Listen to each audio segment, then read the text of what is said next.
से हो सकती है? क्या कोई ऐसा संस्थान है? 40-45 वर्ष की उम्र में व्यक्ति अपने परिवार को पालेगा। बेरोजगार आदमी कैसे अपने परिवार को पालेगा? 2 सालों तक घर से बाहर रह पाएगा? उसके घर को कौन संभालेगा? उसके बच्चों को कौन पढ़ाएगा? बेरोजगारों के साथ, शास्त्रीय बेरोजगारों के साथ आज धक्का मजाक कर रही है सरकार। हिमाचल सरकार शर्म करो, शर्म करो, शर्म करो। भारत की 2 प्रतिष्ठाएं हैं। भारतस्य प्रतिष्ठद्वये संस्कृतम संस्कृतिस्तथा। भारत की 2 ही प्रतिष्ठाएं रही हैं जिन प्रतिष्ठाओं के कारण से भारत विश्व गुरु बना है। जयतु संस्कृतम जयतु भारतम, शास्त्रियों के साथ खिलवाड़ करने वाली सरकार नहीं चलेगी, नहीं चलेगी, नहीं चलेगी। शास्त्रियों के साथ खिलवाड़ करने वाली सरकार नहीं चलेगी, नहीं चलेगी, नहीं चलेगी। भारत जिस कारण से विश्व गुरु था वो है संस्कृत और संस्कृति, सनातन संस्कृति। संस्कृति, सनातन संस्कृति संस्कृताश्रिता। वो सनातन संस्कृति संस्कृत पर आश्रित है। भाइयों, आज बड़े दुर्भाग्य की बात है, हमारे ऊपर बहुत से विदेशियों ने शासन किया, मुगलों ने शासन किया, अन्य बहुत लोगों ने शासन किया। हम उस बात में नहीं जाएंगे, लेकिन उन्होंने हमारी संस्कृति को उजाड़ना चाहा, मिटाना चाहा। सनातन संस्कृति नहीं मिटेगी, क्योंकि सनातन वही है जो पहले भी था, आज भी है, आगे भी रहेगा।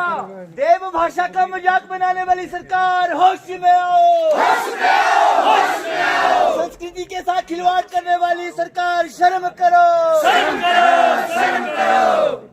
सनातन को मिटाने वाले स्वयं मिट गए, लेकिन सनातन नहीं मिटा, वो मिट भी नहीं सकता। जब जब भारत में संस्कृति पर आघात हुआ है, संस्कृत पर आघात हुआ है, तब तब हमारे पुरखों ने, हमारे बुजुर्गों ने सभी सुखों को छोड़ करके जंगलों का रास्ता लिया है। जंगलों में जाकर के कंदमूल खा करके, घास पत्ते खा करके इस संस्कृत को जिंदा रखा है। आज हमारे ऊपर है, हमें भी संस्कृत के लिए लड़ना पड़ेगा।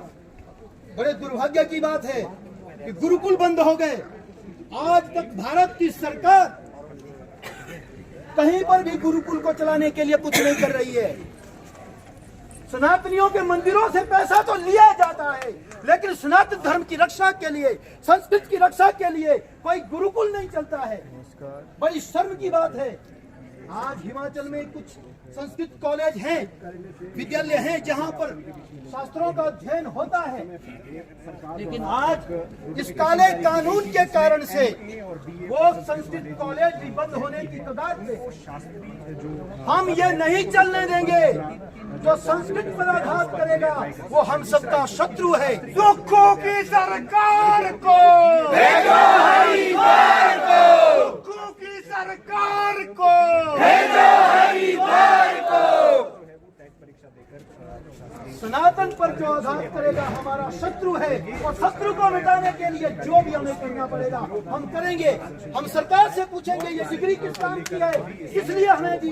हमारे गरीब माँ बाप के पैसों को जो जिन्होंने हमारे ऊपर उसको लगाया, ये डिग्री हमने दी, आज हम इस डिग्री का क्या करेंगे? सरकार इस बात का जवाब दे, इस डिग्री से हम क्या कर सकते हैं? ना हम +2 हैं, ना हम ग्रेजुएट हैं, हम क्या हैं? जो हमारे लिए संस्कृत वही पढ़ा सकता है जिसने सही से व्याकरण पढ़ा है। जो एक विषय लेकर के संस्कृत पढ़ता है, वो सही से व्याकरण नहीं पढ़ता है। संस्कृत को व्याकरण पढ़ने के लिए 1 वर्ष नहीं, 2 वर्ष नहीं, 5 वर्ष की आयु